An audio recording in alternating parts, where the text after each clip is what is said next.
Dun, dun, dun, dun, dun. Can you hear me now? Yes. Bum, bum, bum, bum, bum. What's up, party people of the AACL, the All American Collegiate League? What's going on? What's happening? What is cracking?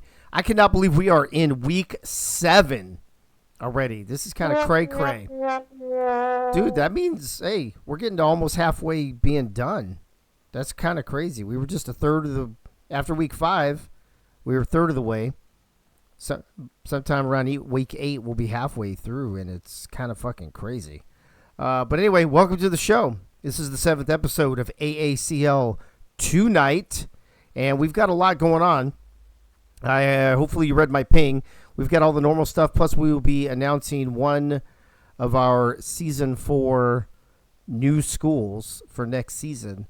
We're going to do one. Oh, get out of here. We're going to do one a week. We'll announce one a week and have the AD come on each of the next 4 or 5 weeks, depending on how many we end up having. So, that being said, let me go to my compadres here. Ray Bashan is with me as always. Ray, what's going on with you, bro? How you been, man? I'm doing good. Currently trying to find some cheap tickets to fly down to Florida in August, so All right. Good to hear. What's in August? I got to go grab my daughter from her mother. Oh, yep. Is that what school year's back in? Is that what it is? Yeah, school year will be back in like mid-August, so I got to go grab her early in August. Gotcha. Didn't you drive down last time? No, I flew down. Oh, you flew down. I thought you drove down. I drove up from Florida to move here. Oh, that's what you did. Woo! From Florida to Dakota. That's a trip, bro. That's a hump. Hell of a trip, considering we went through the fucking heartland of Atlanta, Georgia. Oh, that's terrible. I hate driving through Atlanta. I always go around that shit if I can help it. And Clams had a panic attack. Dude, and you know what? In Atlanta, not even as bad as LA. Southern California traffic, way worse than Atlanta, just FYI. Also with me, as always, the athletic director from Virginia Tech, Yogi Barr, is in his house. Yogi, what's up, bro? Hey, what's up? You don't drive in Atlanta, you park in Atlanta. Yeah, right. So what? We were in Atlanta. We still lived in California back in 2018. And we had to fly out to Atlanta for my brother-in-law's wedding, and we took all the kids and their now wives at the time, girlfriends or fiancés, whatever. The 6 of us went out, and we all flew together. The Uber guy picks us up, right? And he tells us that the city of Atlanta, and I don't know if Gunny's listening, but maybe Gunny can confirm this. The city of Atlanta's infrastructure was originally built to max out, I guess, at 600,000 people, and now they have 6 million. Yeah, and you see them on the highway. Yeah, it's 10 times more than the city was fucking built for, bro. That's fucking crazy. Crazy. Keith, racing home from work to get here just in time, finally just under the buzzer made it. What's up, Keith? Kevin? Kevin? Kenny? Man, I hate fucking Kansas City traffic sometimes. Kansas City. You think that? Hey, if you think that's bad, you should drive through Atlanta. Oh, I've driven You through Atlanta. fucking- The 2 times I've driven through Atlanta, it was smooth sailing, no problem. Bull. Oh, get the fuck out of here. Nobody believes that story. No, yeah, It definitely is. I've been to Atlanta Yeah. twice, and it's been nothing but traffic. Yeah, he was All driving. He was driving with a 1980s Atlanta Braves pitcher. He must have been driving between 3:15 and 3:30 in the morning. Yeah, That's about the only time there is a traffic, He's driving when Yeah, no, everybody's I- asleep. right? I've had a couple of connecting flights for work trips canceled going out of Atlanta, and we had to drive up to Chattanooga. And both times, it's just been smooth sailing right past Georgia Tech all the way up to, I don't know what highway that is, but yeah, I don't know. I haven't had any problems. Well, anyway, every time we've been to Atlanta, it's been a shit show. And off the air, if anybody's interested, maybe I'll stick around tonight and tell you about my drunken night on Peachtree. Oh, Yeah. So anyway, let's real quick though. Let's mention for those of you who don't pay attention, didn't get the ping last night. Ray had some internet issues. Ray, did those get fixed, bro, or what? Yes, those got fixed amazingly. They just cleared out the lines for us. Awesome. And so the AACL recap will be back next week. Yes, sir. Awesome. Glad to hear it. I don't think anybody expects you to do 3 weeks worth of shit, bro. So I would just do the 1 week, man. Oh yeah, no. We'll slowly go over week 5 and week 6, or not slowly. We'll quickly run through there with the scores and everything. What I saw was the best players in that game, and then we'll move on to week 7. Right. Oh, yes. I almost forgot to mention. Thank you, Iowa Corn King, in the chat for reminding me. Who is on the ones and twos tonight? Who's on the wheels of steel? None other than DJ Corn King himself. Zach, what's up, bro?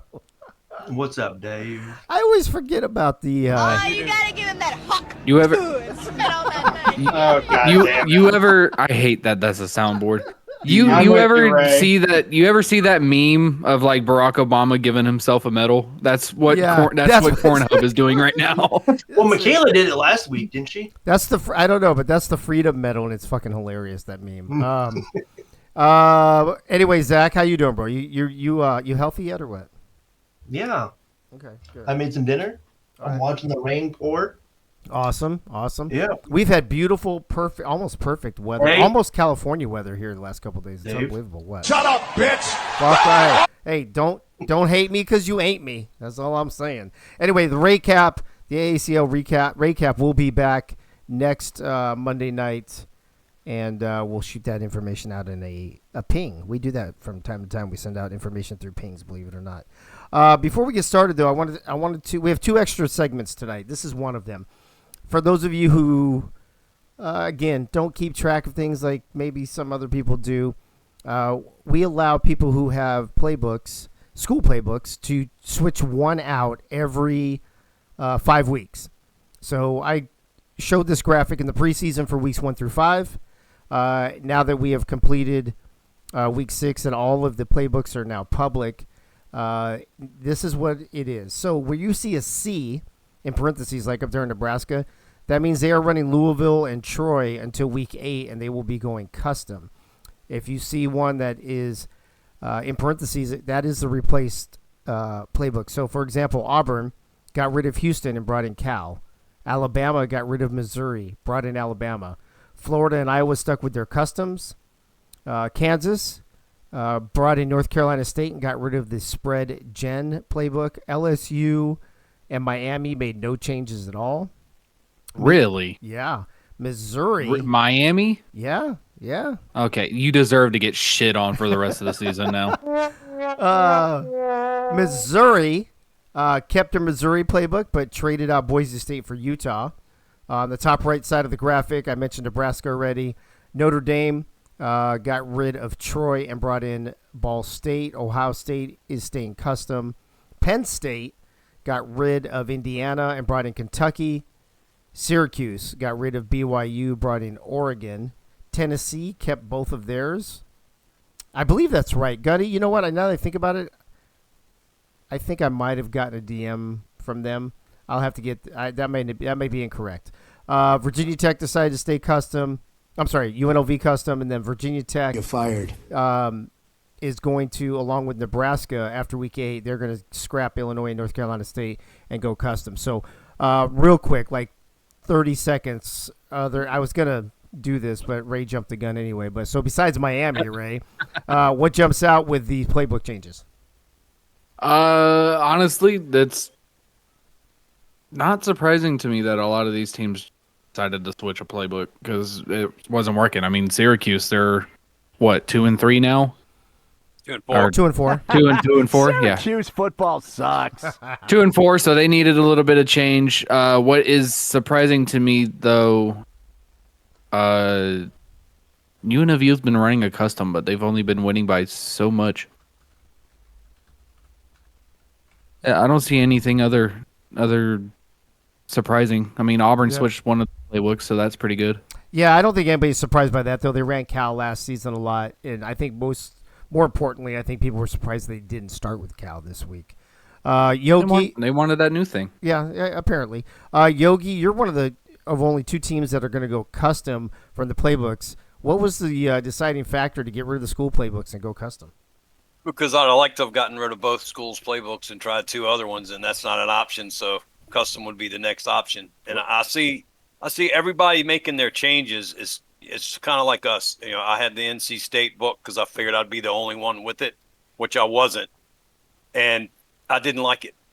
So my option was to get rid of that one and pick up another one or go custom. So I figured I could get rid of both schools and do a custom book. Was there no other school playbook that looked good enough to just swap one out? No, I had one in mind, but I wanted to swap them both. So that was the best way to do that. Gotcha. Keith, as you look at this, it looks like the majority of teams, I think the only teams that did not, all the custom teams stayed custom, the 4 custom teams.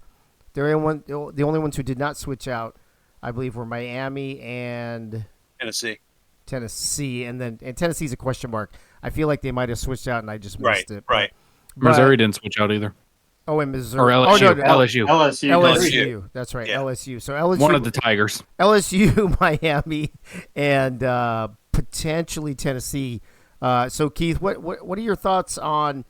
So it's kind of funny, right? So LSU is at the top of the spectrum. You know, they're up there at the top of the rankings. They're with the best records up there with Penn State and them. Miami at the bottom, but both choose not to switch up playbooks. What are your thoughts on those?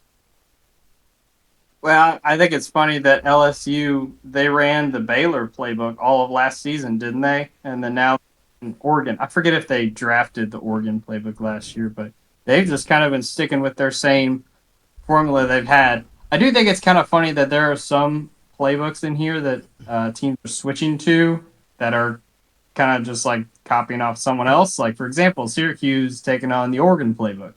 I think that fits Taz a little better, but still, I mean, they must have seen LSU kicking ass with it and said, hey, I'll do that. I think another thing is Auburn running Cal instead of Houston. Who was it that was running Cal? I think it was Bama, and they've had a lot of success so far running the Cal playbook. So it's kind of funny to see some teams kind of not copying other teams, but seeing that, you know, other teams are having success, and they're just like, hey, maybe that would work for me.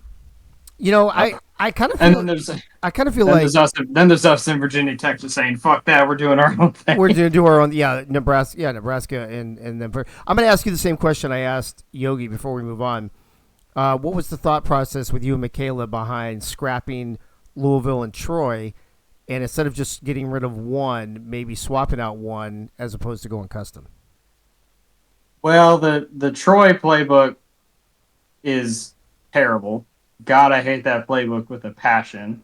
Amen. So wait, are you guys in Notre Dame, or Nebraska and Notre Dame, the only 2 teams that had that, right? Is that right? I think so. Yes. Okay, all right. It was what? But yeah, it seemed to be popular in the preseason. Lots of people tried it in the preseason when we had open playbooks. Yeah. And they learned their lesson, unlike us. Yeah. Anyway, go ahead, Keith. It more or less just came down to I'm pissed off with the AI favoriting certain plays that never work, and so I'm just pulling a Thanos and getting rid of all of them. My guy running backwards. And the only way to do that is with a custom playbook, so that's what we're going with. That's actually one of my favorite plays, Ray. Ray going backwards. Yeah, Ray going backwards. Wrong way. Ray is one of my favorite calls of the year so far. Here's my interesting thought. So I agree with the LSU thing, right? If it's not broke, don't fix it, right? I agree. I think Baylor and Oregon both work well for LSU. I'm a little surprised that Penn State switched up, because Penn State, your only undefeated team in the league. They've been very successful with both playbooks. I was a little surprised to see them switch up. The other one was, Miami. I think Miami also surprised me, as Ray mentioned a moment ago, that you're 0-6, you have a chance to switch up a playbook, and you decide not to. That was, I think, probably them and Penn State the biggest surprises to me. Anybody else want to blurt out anything else about this before we move on? I got this soundboard. Hurricane football sucks. Well, that didn't sound like offense, a soundboard. I will say offense is not the problem for Miami. Defense. Yeah, I was getting ready to say the same thing. Oh, that's Yeah, a they good gotta point. find the That's defensive actually a great. Yeah, they've given up the most points of anyone, and it's not that close either. All right, folks. So there are your season 3 playbooks, weeks 6 through 10 for the school playbooks. It will be weeks 8 through 15 for the custom playbooks. So that means Virginia Tech and Nebraska have one more week and then they will be switching to their custom playbook. So that's the first of 2 segments tonight that we normally don't have. The second one's coming up right now.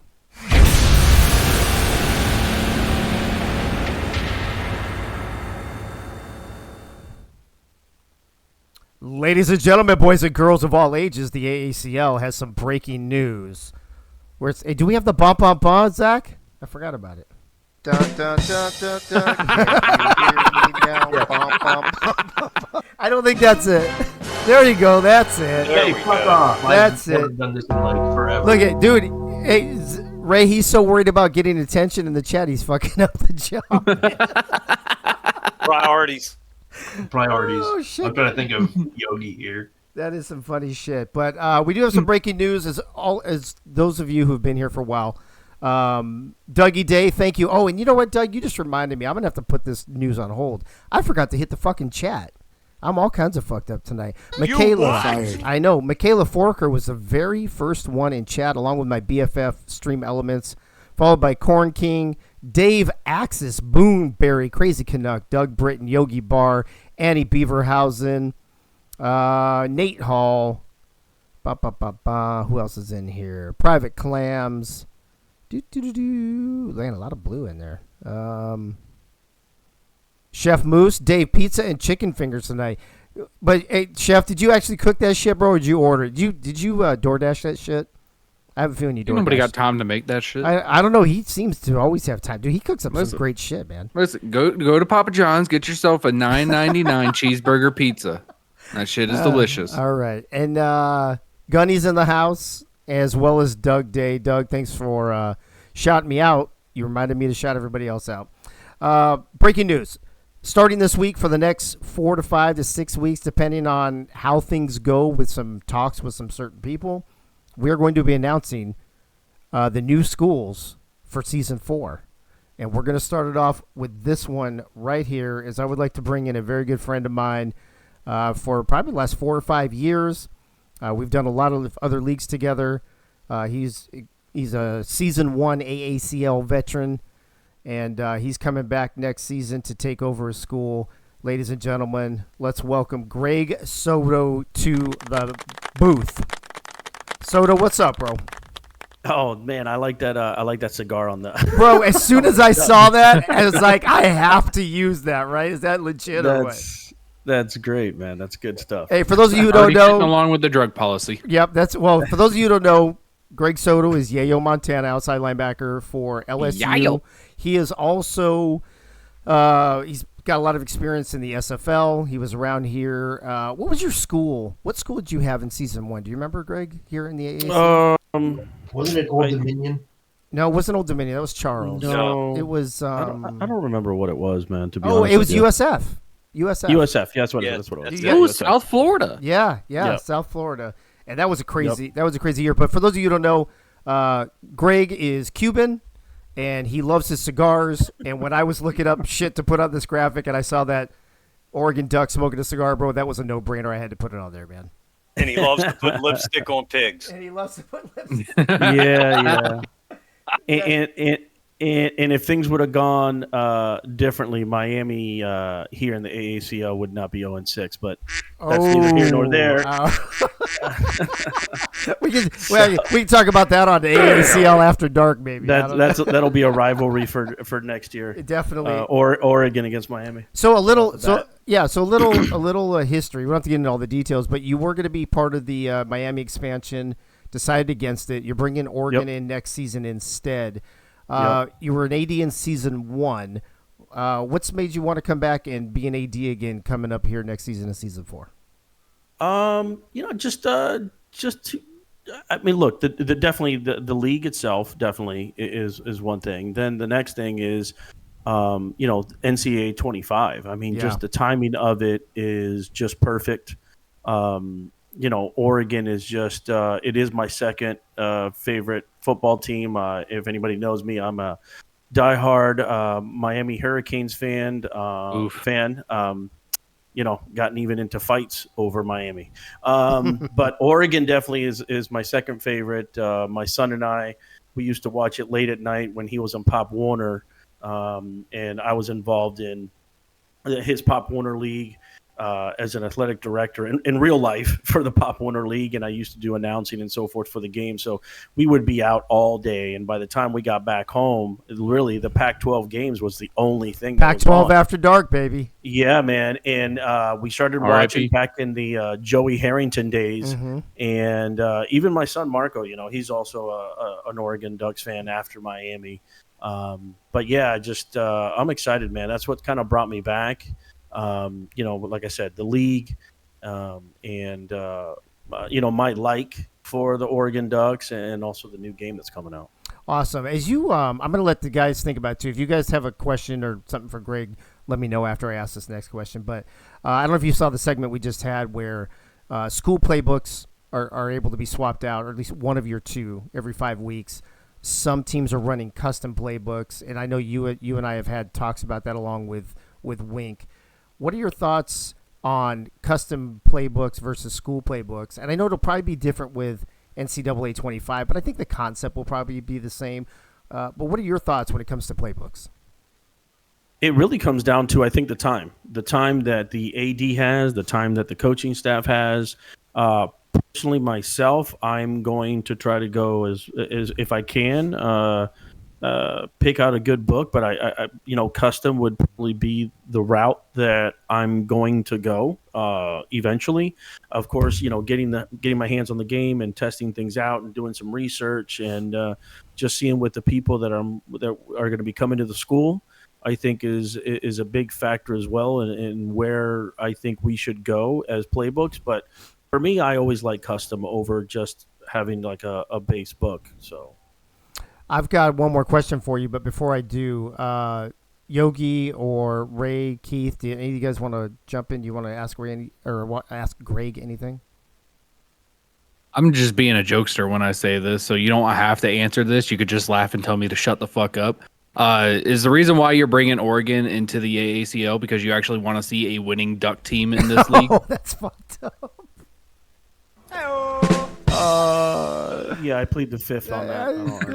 No, I think so. No, what Soto told me was he just wanted the team that had the most uniforms. I think that's what it came down to. Dude, I'm telling you, look. There's no debating about it. If you know me from another league, and even from my time in the soccer league, I love creating. I love Photoshop is constantly on my computer. I'm constantly looking at graphics. It's sad that I know colors and hex code now, which is kind of sad. So if anybody knows me, I love doing all that stuff. So Oregon definitely, whatever they're going to have in the game, whatever, I don't know, 50 damn different uniforms. Yeah. I'll try to wear every single one. You probably wouldn't have wear the same one in a season, I bet. Anybody else real quick before I ask Greg the last question, we let him bounce. Good. So, Greg, I want to let everybody know. We know each other. We know each other from the SFL for many seasons over many years. We know each other from the SSF. You've been an owner in the SFL. I've been an owner in the SFL. You've been an owner in the SSF. I've been an owner in the SSF. I've been an AD in this league. You've been an AD in this league. We both have a lot of experience when it comes to running teams. What is your pitch to any potential recruits coming up in the offseason on why they should either, or transfers for that matter too, why they should bounce from their other schools and come to Oregon or want to come to Oregon as a recruit? Well, I'm going to give as much as I can to the league. As an AD, I'm definitely going to be doing my research. I'm definitely going to have the game. I'm going to be running sims. And if anybody knows me from other leagues, I'm not going to leave a player behind. If you don't know how to create your player, I'll share my screen. I will go ahead and make sure that you understand progression. I'll make sure to give you suggestions how to better make your player, especially on our team. And I just won't let you drag behind. I'm going to be able to give you the opportunity, talk to you, and develop your player and get them in a good situation on our soon-to-be winning team of Oregon Ducks next season. And that's my biggest pitch is, my door's always open. If you know me, I'll listen. I'm going to do the research. I'm going to find out what's best for each position, what's best for your player. I'm going to look at heights. I'm going to look at weight. I'm going to look at everything at every single angle I can to make you the best player that you can be in this league, which in turn is going to make us the best team in the league. If you're looking for a new home, you're not getting everything you need to get out of these slubs here that are in this booth with other teams. Hit me up. I'm not going to candy coat anything. I'll tell you straightforward. Either your player needs to have a better build. We need to work on this. We need to work on that. And I'm not going to sugarcoat anything, but I will make you a better player and make us a better team. Awesome. Well, Greg, bro, we've talked a lot. I'm thrilled to have you back here in the AACL. I think the league will be better with you. I think the league will be better with an Oregon Duck team. We need some more West Coast teams anyway in this. It's all East Coast teams except for one, I think, right now, UNLV. So appreciate you taking the time tonight. Welcome back to the AACL as an AD. And, we'll talk more when we talk. Awesome. Thank you so much. Go Ducks. You got it. All right, ladies and gentlemen, that is Greg Soto, your athletic director for the Oregon Ducks, who will be debuting in not only in season 4, but with the new game, which will be a lot of fun.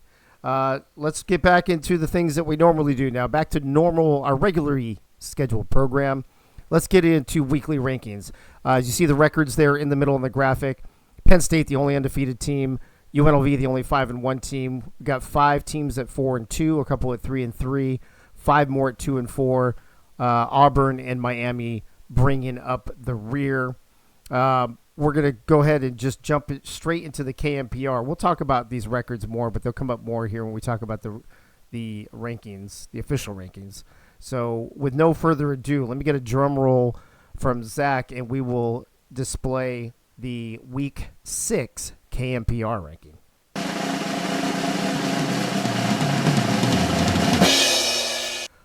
All right, folks, the KMPR. I've got some questions. Here's what's interesting. We've had you always do. Well, here's the thing, bro. We've had a lot of movement 1-1, right? You win, you go up, you lose, you go down, blah blah. I see a lot of 2s and 3s this week, bro. So, that's pretty typical. I mean, 1 is noticeably correct, I should say. Well, I just want to hear the overall kind of like Florida drops 3. Nebraska jumps up at least 2 or 3, right? Because we had 2 number 10s last week. Or no, that was on the official rankings. But Nebraska jumped up 2. But we see so many 2s and 3s, and only Alabama and LSU swapping spots, but everybody else had to jump at least 2 spots. So run us through the thought process and how this broke down for Week 6. Well, I've mentioned before how log jams and tiebreakers can come into play. This was kind of another situation like that. It is pretty circumstantial that everything ended up being 2, and Florida being the one team that moved 3 spots. But yeah, everything from 4 to 8 was a big. Well, Florida is the only team out of that group though that has 1 less loss too, right? Well, yeah. I suppose. I mean, the reason why they're below Tennessee is because of head-to-head tiebreak. I was a little surprised that UNLV dropped as far as they did. Yeah, 2 spots. Yeah. Because in my in my like second stage of rankings, once everything is all moved around before tiebreakers, they were just straight up below Kansas and Ohio State, which surprised me a little bit. But the KNPR, obviously, as we all know, has not been very kind to UNLV. Right. The other thing that I see before I go around the horn here to Ray and Yogi, Auburn dropping out finally, right? After going 1-5 and spending nearly 6 weeks in the KNPR, they finally drop out. Yep. Yeah, and they didn't drop out by much. Wow. Even at 1-5? Yeah. By much? Yep. Yeah, it was granted they would have dropped anyway if it had gone to the third tiebreaker, but the the second tiebreaker I have, which is record against common opponents. Notre Dame. The difference between Notre Dame and Auburn was 1 win, and they made 3 common opponents. So, yeah, it wasn't by much, which I'm not super happy about. But finally, some actually reasonable rankings from KMPR. Well, let's see what Ray has to say about that. What do you think? You think these are reasonable, Ray? Why the fuck are we still in the top 10? Honestly, And 4-2 Iowa's out. He hates Iowa. Oh was yeah, that's Iowa a great. ever in there? That's a great question. What happened to Iowa? It's funny you say that. So Iowa's still ranked 17th out of 16. he's like so, and then he leaves the Discord. He's like, so where's that? Having internet issues. Where's that? Where's that leave Discord sound when you need it? Yeah. I don't have it. Yeah. Well, KMPR does not like that Iowa's total point differential is -36. Oh, there it is. There it is, Michaela. There you Thank go. you. There it is. Don't have a 100-point differential either. Yeah. Well, yeah. I mean, the KMPR sees that Iowa's been barely winning all of their games, and they've gotten blown the hell out twice. And it's just like, okay, so you don't win a lot of games, or so you win a lot of games, but when you lose, you get destroyed. So your only 2 losses are blowouts, and I think 3 of their 4 wins are by like 3 points or less, right? Well, and the funny thing is, the 4 teams that Iowa has beaten are the bottom 4 teams in the KMPR this week. They beat them all by 1 possession, I think. There was 1 game that was possession, but There was one they won by 1, and I can tell you exactly who that team was. didn't they have? No, yeah, it was 1. Didn't they just barely squeak out a win this past week too? Yes. They beat Mizzou, wasn't it? Yeah, by 1 or 2. Yeah.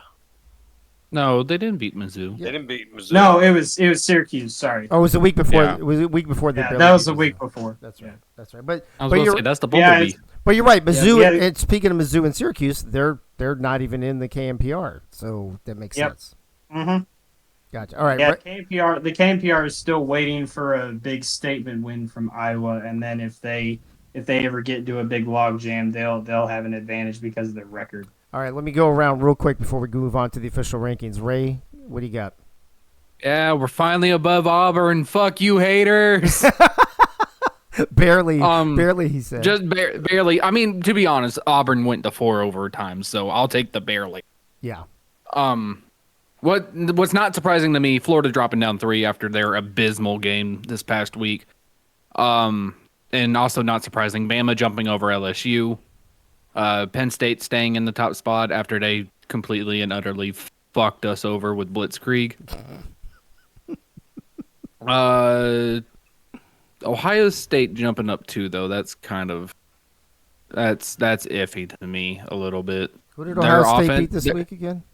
Their offense is good. They beat Miami. Oh yeah. Yeah, they killed them. Yeah, they killed them by 20 points. Miami's biggest loss of the season. But honestly, they should have killed them a lot more than just 20, because that's Ohio State, who's coming out from. Didn't they score above 50 last week? I don't remember. Let's see. No, they scored 41 against Florida, but they topped 50 against Tennessee. Well, that's week 5. Week 5. Oh, they faced Tennessee this week. Oh no, they faced Miami. Okay, I'm losing my mind. Either way, that's a high-powered offense that's been coming out, especially with Ryan Davis in the backfield there. They should have killed Miami by a lot more. So that's shocking that they went up 2. I would have probably put them up 1 or not even moved them at all. Yogi, what are your thoughts on KMPR before we get to the Week 6 official? I would have moved Tennessee up higher at 4-2 than 7th. So I would have had Ohio State and Tennessee flip-flopped probably, and maybe even I think I had Tennessee ahead of Kansas. Britain. Well, there's only 7 teams that are 4-2 or better. Someone has 7th. Yeah.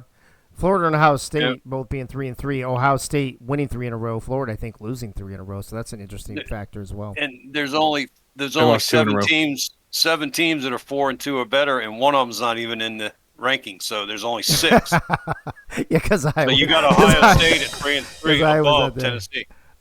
Doug Britton saying in the chat they dropped. Surprised that they dropped 2, and they only lost to the 7th ranked team by 4 points. So, I like he said though, there is a log jam there. So, let's see how the KMPR and I think we had 12 entities vote this week. I think that's the most we've had, except for week 1 where we had 13. And let's see where the week 6 official rankings fall.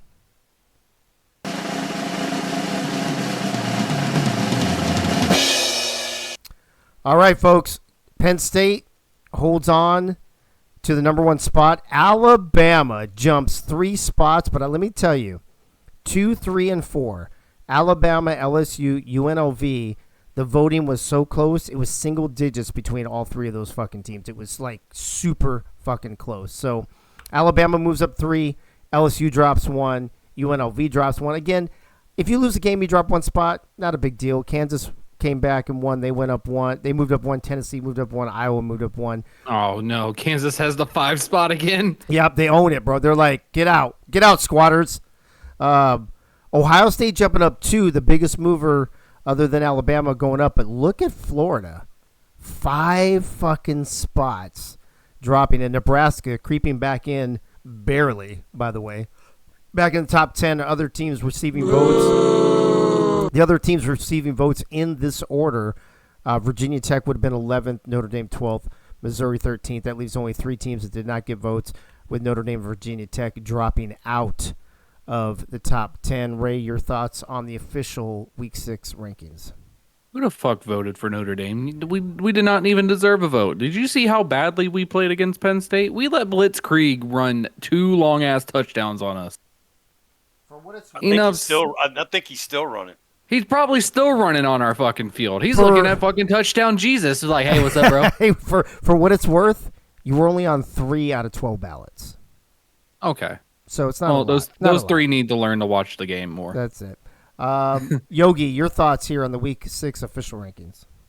This was my top 10, not in the exact order, but I think this is a good rendition of the top 10 for the league as we sit right now. Yeah, I don't have a problem with it. And I think at the end of the day, Keith, I think the voters say, hey, out of all those 2 and 4 teams, we think Nebraska is probably the strongest.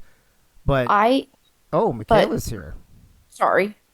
But Virginia Tech did beat Nebraska, so that's even though I'm... Yeah, but there's probably some other common opponents that we may have beat that they lost to and stuff, so I get all that. But And you've won a game and we've lost 2 in a row, so Right. I think it comes down to Yeah, it's kind of what have you done for me lately? Your car's looking good with the new driver Right. of Mrs. Me, and then Monte Carlo's just still out in the yard rusting. Virginia Tech, they haven't re-upped their OnStar yet. I mean... There's a lot it was going too on. expensive. There's a lot going on over there. Y'all we got had a serious choice. Moonshine or OnStar. Moonshine or OnStar. We're going to go with ironically, I need to do that in the next couple of days because I think my OnStar expires on 4th of July. Keith, so Nebraska sneaks in the 10. The voters think they're the strongest 2 and 4 team. I don't have a problem with that. Florida plummeting is interesting. What do you think about Alabama jumping over both LSU and UNLV dropping, even though it was their first loss, and they got a better record than Alabama and LSU? I mean, I don't really have a problem with it. 2, 3, and 4, those 3 teams being close, that does not surprise me in the slightest. All 3 of those teams have been very solid. Of course, you would give Alabama the edge over LSU since they beat them head to head, right? Yeah, and UNLV is a tough one because they are 5-1, of course. They haven't really decisively beat anyone yet. I don't. A lot of close games and not a lot of good opponents yet. Right, and they got out UNLV'd by Tennessee. They did. Yeah, I mean they did. Yeah, that's actually really funny. Yeah, but yeah, I mean 2, 3, 4 being close, that does not surprise me at all.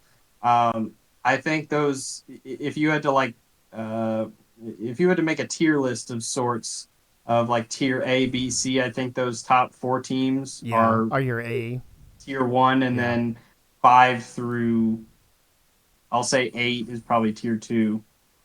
So to me, it makes sense. Got it.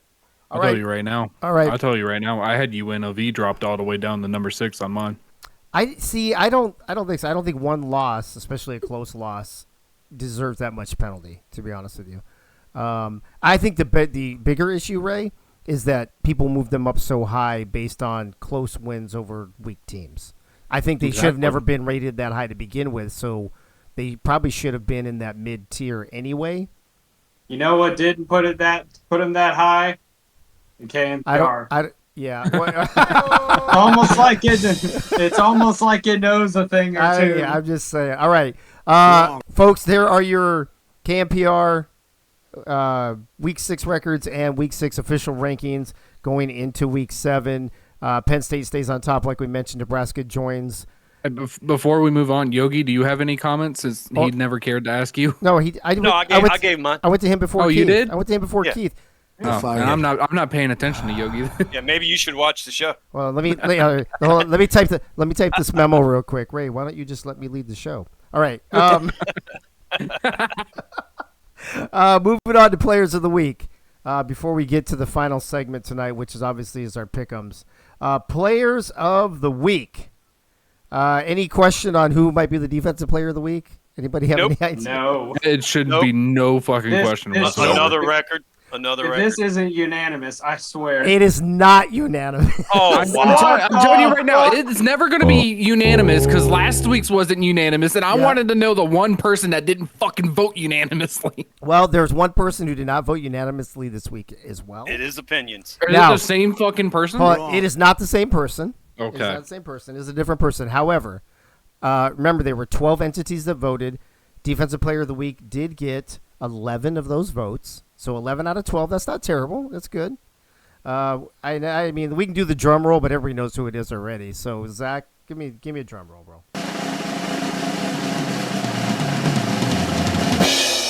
There it is. Albert Begin setting an AACL record with 8 sacks, blowing away the previous record of 5 sacks, who I think Keith is the only one who remembers who actually holds that record. It was John Smith. It was John Smith week 2, and I should know that. Jingleheimer Smith. Yeah. He used to be on my team, I think. And his name was my name, too. And now he's not in the server, so there you go. 8 sacks, so that was pretty much a gimme. The sole other vote went to McNoble, the DB from Kansas, who had, I think, a couple years. Are you kidding me? Same game. He had like I'm going through stats right now. He had digital. He had double-digit tackles, I think, and 1 or 2 interceptions. I forget what else. Same game. Yep. So it must have been a pick 6, I guess. Maybe it might have been. I don't remember off the top of my head. But I would have thought it would have been Johnny Savage on Iowa instead of McNoble with Kansas. I mean, there were a couple other, like second. Savage had a great game. Second tier voting, I guess, if you will. All right. Tackles, ATK, interception. I don't see how he got a vote. Well, here it is. Offensive Player of the Week, on the other hand, five different people got votes for this, and the person who won by a single vote. Wow. So, Zach, give me the drum roll, bro.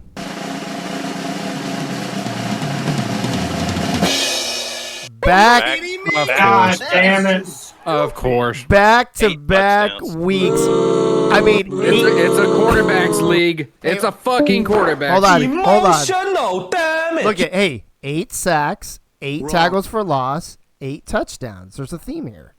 8 right? total. When you go to 4 overtimes and if you go to 4 overtimes, that's what. Well, see, that's you what? Yeah. So here's the deal. Yeah. Here we Man, go. they went to 4. We They were mostly field goals. 9, 10, 11. So 12 voters. 12 voters.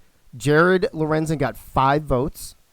Paulie Truth. Paulie Truth got 4 votes.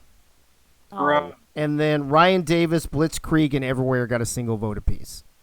So I'm the only one to vote for Ryan Davis?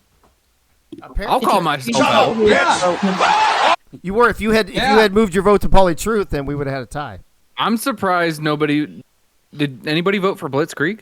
Yeah, I said one. One Okay. Yeah, so one for Ryan Davis, one for Krieg, and one for Everywhere. So I totally forgot about Krieg. So basically we had 4. So pretty much we have 4 certified ball knowers in this server. All right, cool. I mean, So if Paulie Truth doesn't get hurt, he might have gotten it. But he got right. hurt. Yeah, that's the other thing. He missed half the fourth quarter Yeah. where he could have maybe broken the record. And if he breaks the record, actually, He's in. let's go around real quick. Ray, let me go. Are y'all thinking about the right running back? Because I thought that was Yeah, Blitzkrieg. No, Paulie Truth. Blitzkrieg had No, 192. it was Blitzkrieg Oh. got injured. Did they both? Yeah, Paulie, so not did- Paulie. They both got injured. Both of Paulie them got injured. subbed out because of stamina. Yeah, Yeah. Paulie was in on the last. Blitzkrieg was the one that got Okay, injured. all right. Listen. Okay, If you're out of stamina, you're kind of hurt and injured. It's kind of the same thing.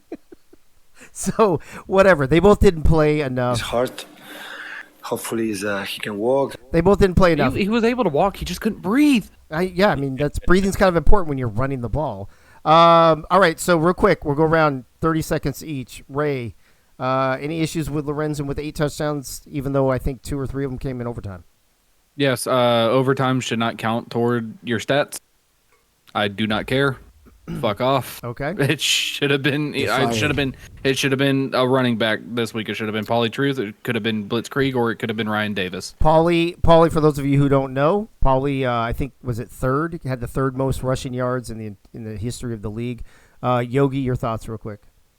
Yeah, I think if he'd have gotten the record, he had it. But I voted for Jared Lorenzen with the 8 touchdowns, Did you? overtime or no overtime. Yep. I voted for Paulie Truth just because if you get in the top 5 of all time of anything, I mean it's the reason why we voted for Ron Haynes last week. It's the reason why we voted for Albert Begin this week.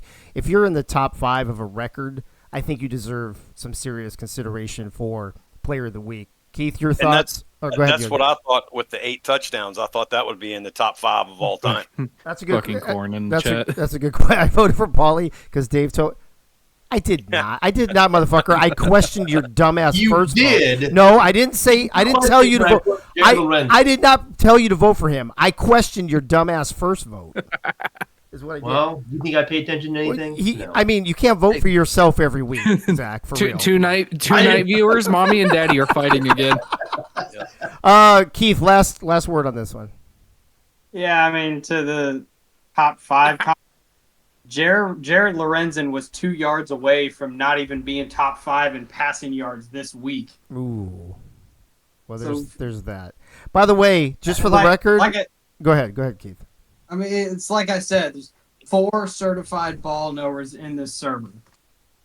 I will say, I will. So let me say this. That's all I got to say about that. Zach's not the only one I question. Sometimes people send in a pick where they see something wrong. I had one person send in a pick that they were looking at last week's on accident. So this is why I question sometimes people when they send in a pick that I don't think should even be in consideration. I don't tell people to change their vote, but I'm like, did you really mean to vote for that person? Because they weren't even on the fucking stat sheet, like that kind of thing. So, but there you go.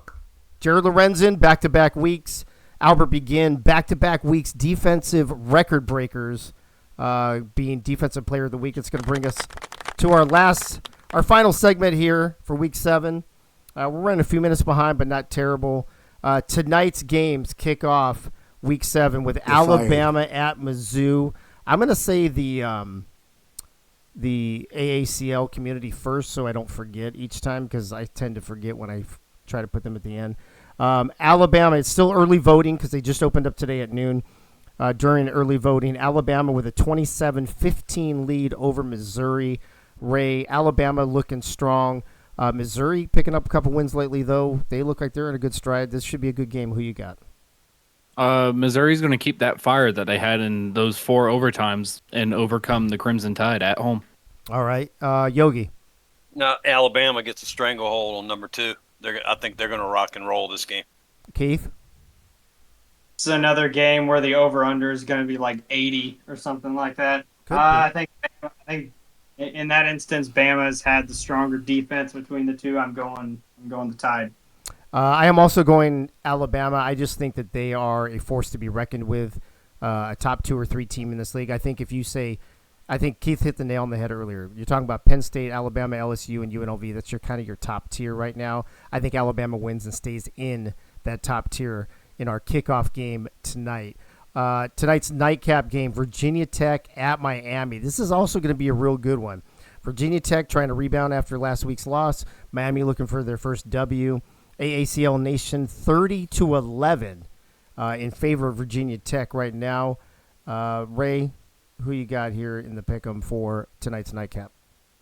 Split that U and you got the 2 L's. Hurricane football sucks. Virginia Tech. If you stand on one foot and twist around and yell the hokey pokey, and you spin the wheel and it says left hand green, then you get a double reverse card. All right. Anyway, they buffed that Monte Carlo. Monte Carlo goes off for like 5 touchdowns. Really? All right. Yogi, I'm assuming you're going to pick Virginia Tech. Tell us why you think your Hokies will take care of Miami tonight. I'm worried about this game. We've been stopping the run very well. We held Kansas to 6 total yards. I know a lot of that was sacks, but still we held them down. I'm kind of worried about this game. I think we can handle Slick Pants, but it's Bullet that I'm worried about.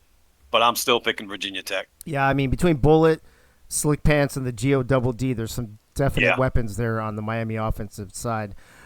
Keith, Virginia Tech at Miami, who'd you pick? Okay, my deal breaker in this game is if Miami runs this freaking 3-4 defense again, then they're going to lose. If they don't, I'm going to take Miami because they've got to win one eventually. All right, you want the spoiler alert? They are not running the 3-4 tonight. Uh-oh. There you go. Michaela telling Ray in the break between the two games, you need to get the Mizzou music. You could have just DM'd him that shit. Keith, Virginia Tech at Miami. Booth Blab again. Okay, so they're not running it, then Miami. Okay, I've got Miami also only because it's at home. If it had been switched, I would have taken Virginia Tech. These games, I've said this before, when a game is that close, I think home field advantage comes into play. As long as Miami doesn't fuck up the timing shit again, I think they should win. I take Miami at home, getting their first W finally here in Week 7. Starting tomorrow night on Hump Day, Tennessee out the gate. Gunny, Freddie, and crew over there taking on Eagle and the crew over at Syracuse. AACL community 31-8. I think that is the biggest disparity so far this week in early voting in favor of Tennessee. Ray, who'd you pick? Syracuse football sucks. I guess I got to play this for my pick. Woo! Going Tennessee. All right. Yogi, Tennessee at Syracuse, kickoff game tomorrow night. Interesting. Tennessee did not change a playbook, but it hasn't been broken, and Cuse did. I think Cuse could make it a little bit closer game with a different playbook, but I got Tennessee winning. If Syracuse uses that playbook, right? They exactly. Switched out, was it BYU for Oregon? Is that what we saw? For Oregon. Oregon. Wait, did they get rid of BYU, though, or did they get rid of New Mexico? One label, Season 3 playbooks. There you go. Fuck off, and then go fuck off. I know the old man can't see you. Picked up Oregon, dropped BYU. Stop looking at my screen, Ray. Oregon, yeah, okay. Oh, they got rid of BYU, yeah, okay. All right, so there you go. So you're taking Syracuse, Keith. Is that what you're saying? Well, I think that Oregon playbook that LSU's been running, I think that style fits Taz better because Syracuse has been really, really struggling on offense. I think they have a good shot of being able to figure it out the first time running this new playbook. Yeah. But I think Tennessee's defense has played well enough this season that they'll shut them down. I'm going Tennessee. I've got Tennessee as well because there's no guarantee that Syracuse will use that playbook. We'll see how it works out. Right, that's true. Right. So, all right. So your featured game tomorrow night, and this should be a fucking doozy. Number 3 versus number 4. LSU at UNLV. Doug Britton in the chat saying, like I said earlier, our first chance at a signature win versus LSU. And if that happens, maybe people will show UNLV some love. That's actually a great point. David Ware, good to see you in the chat, bro, as well. LSU at UNLV. AACL Nation 21-18. This is the closest. So we had that game between Tennessee and Syracuse with the widest margin.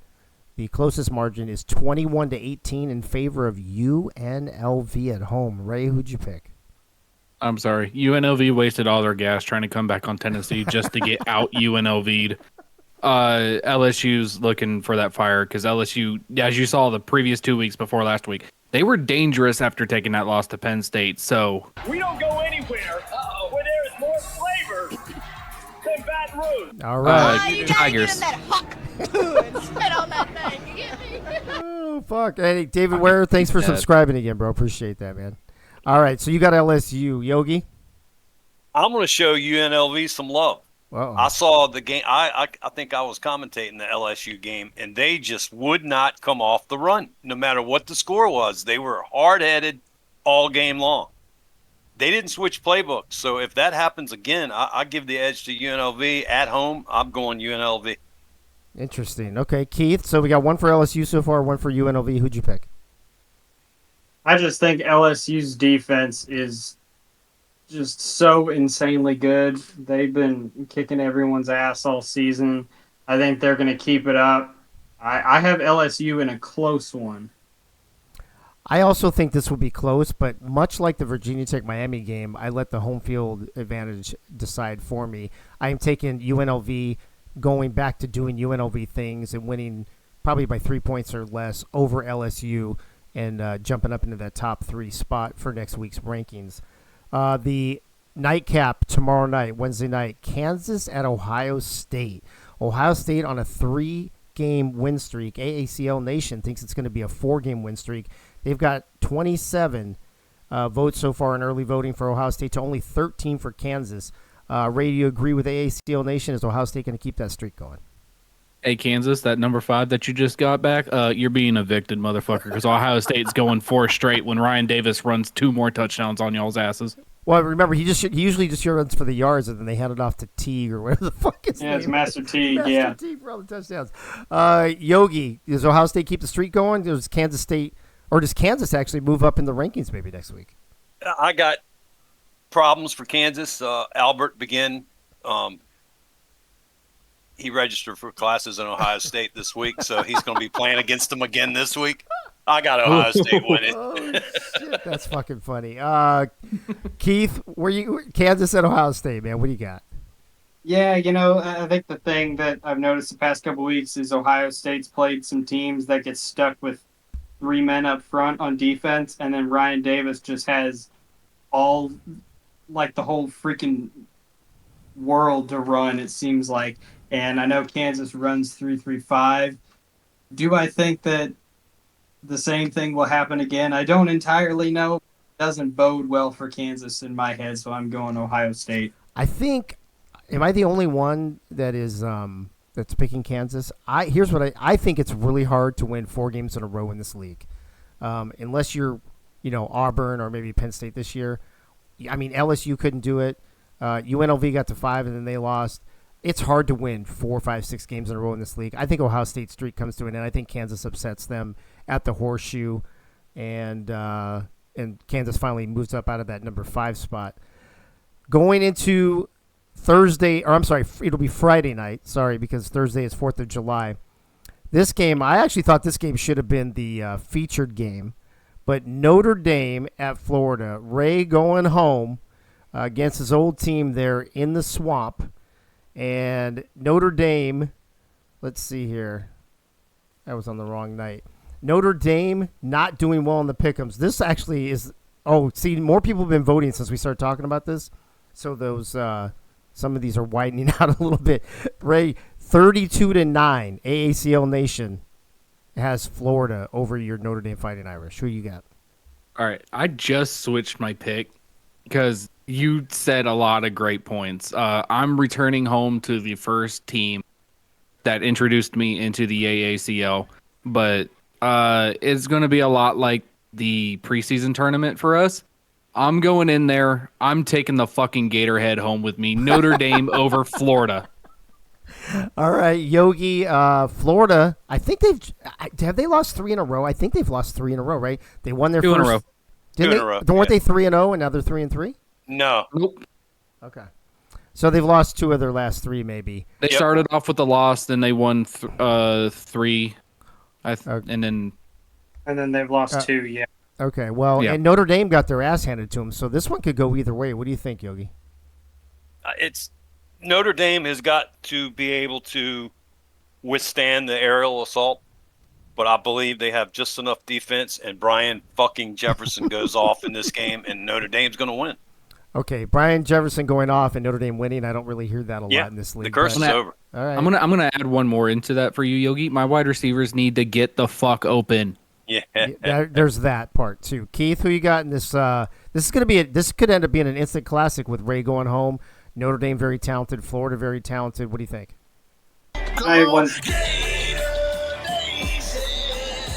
Okay, Michaela. All right. Okay, Michaela. Yeah, I 1000% agree with you. I think this has ESPN Classic rank #1 written all over it. These are two teams that have been struggling on defense a little bit, but two of the better quarterbacks. This is one of those where I'm just defaulting to home field advantage, honestly. That is my home field. Yeah. Oh, well, we'll see. Oh. We'll see Friday night under the lights there in. Actually, it won't be under the lights because it's a daytime game. It's the early game. But I also have Florida. I have Florida as well at home. It's hard to go into the swamp and win games in this league. And so I've got Florida. I think it'll be close. I think it'll be 6-7 points, maybe something like that. But I think Florida takes this. AACL Nation agrees with me as well. Penn State, the only undefeated team left in the AACL, #1 ranked team against a very good 4-2 Iowa team, 38-3 in favor of Penn State. This is now the worst pick'em. AACL community said Iowa who? I mean, you can't even. I mean, I think Iowa's got 12 players and only 3 of them have voted for their own team, for God's sake. So, and it hasn't even been any Iowa players except for fucking me. Fucking me.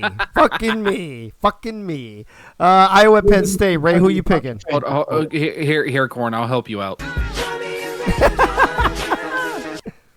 Oh, fuck. Hey, Ray? Yeah. Oh, you gotta give him that huck too and spit on that thing. You get me? You hear me? All right. Oh, hey, we're running late, so let's go. Iowa at Penn State. Oh, shit, we are.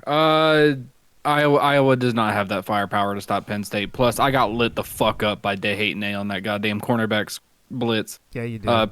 Penn State by 20. Oh, ouch. Not even close. Yogi? I think it'll be a little closer, but Lucky Seven's coming up. Penn State has a way to win every quarter, every game, just about. They lost the fourth quarter last week, but they had a big enough lead that they withstood it. So Penn State. All right, Keith? Yeah, this is going to be one of those games, I think, where it may not seem like one team is dominating the other, but then you get to the end of the game and you look at the scoreboard and one team won by 25 or something like that. And I think that team will be... I think Michaela did that shit probably. No, that was Corn. That was Corn. That was Corn. Oh, fuck. All right, Keith, go ahead and finish your thought, bro. Yeah, no, I have Penn State. Okay. I also have Penn State. Here's how I think it's going to go down. You're fired. I think Penn State's going to go out to a humongous fucking lead in the first half. And then Iowa's going to come back in the second half and make it closer than the game really is. It'll probably still be a double-digit win. But instead of being up like 21 points at halftime, they'll probably win by like 10. I said this last week, and I will say it every week. I will not vote against Penn State until they lose. They find a way to win every week. Like Yogi said, they find a way to win every quarter every week. And I think they are by far the most dominant team in this league. So I've got Penn State big time. Doug Britton in the chat, don't downplay the Frank versus Doug matchup in the LSU UNLV game. We generally are on the same team from SFL to SSF to goals. Yep, agreed. It's going to be. I think that is the marquee matchup of the week, and I would say Notre Dame and Florida would be second. All right, our week cap game: Nebraska finally sneaking back into that top 10, playing at Auburn. Nebraska only 2-4, Auburn 1-5. Not a lot of great wins, not a lot of great records, but two very talented teams. Ray, who'd you pick? Hey, Michaela, how you doing? Hope you're doing good. No, it's fine. It's fine. I promise it's fine. This is a Pink Lisa versus Pink Lisa matchup right now. But guess what? I'm going with the other Pink Lisa.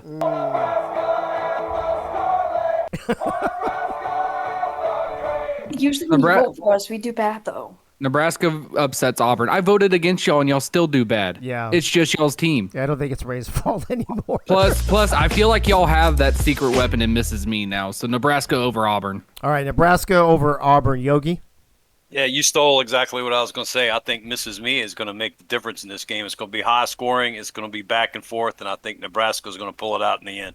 All right, Keith? Yeah, I mean, it's just the same as what everyone else is I think there's going to be few turnovers, most of them by Pink Lisa probably because, of course, a lot of points. There's a possibility for Paulie to have another good game, I think. I agree with that. Yeah, I think yeah, go ahead. Yeah, I mean, of course, I'm picking us. Right. Yeah, I think this is going to be a good game. If we can finally win a freaking road game, that would be awesome. That would be awesome. All right, folks. I've also got Nebraska because I play for them, and I think Paulie will go off again. It'll be a close game, I'm sure. Auburn is a very talented team with an amazing quarterback. However, I don't think she'll be amazing enough this week. Nebraska. And also, last thing, AACL Nation 29-12 in favor of Nebraska. So more than double the amount of pick'ems for Nebraska at Auburn. It's a bunch of ball numbers right there. It is. So, all right, it's 8:05, which means we will be back on at 8:35 for the first game, Alabama versus Mizzou, followed by Virginia Tech at Miami. We'll see you in 30 minutes. That was the AACL TueNight, show number 7. We'll see you in 30 minutes. Good night now.